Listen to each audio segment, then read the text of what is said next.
Vendredi 10 juillet, le temps est à la pluie et notre pilote, Vitali, originaire du Kazakhstan, est là pour nous guider à travers ce canal, à travers la trentaine de manœuvres d'éclusage qui nous attendent durant les 2 jours et demi que vont durer la traversée de ce fameux BBK, le Belomorsko-Baltiski Canal.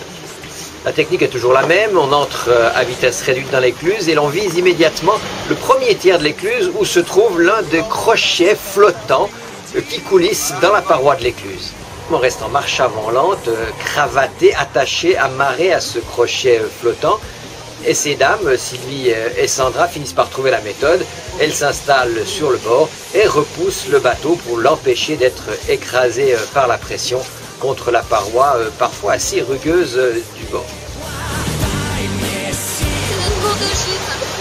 On fait le test dans les écluses. On a trouvé le truc parce que ça fonctionne vraiment bien.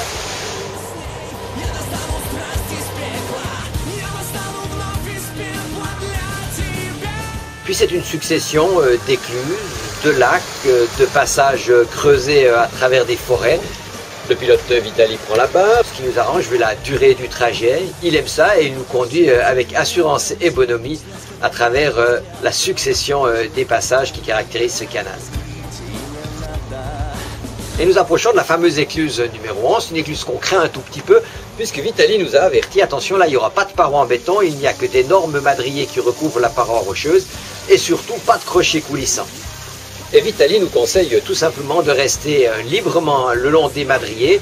Il prend une gaffe, il nous tient le long de ces madriers avec une simple gaffe, pas un seul bout, et c'est juste à la gaffe, moteur avant, moteur arrière, qu'on va passer l'écluse, essayer d'affronter le bouillon, impressionnant une fois de plus.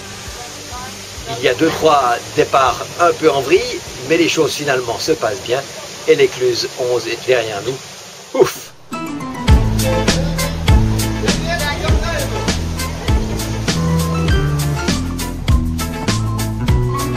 Et la routine reprend.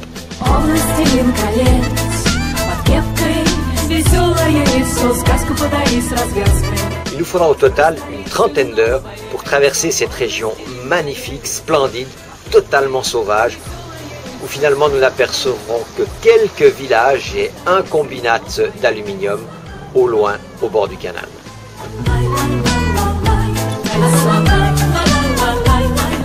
Et c'est dans le petit village de Nadvoch, le long d'un quai qui n'est pas de première jeunesse, que nous passerons notre deuxième nuit dans le canal du Belomorsk.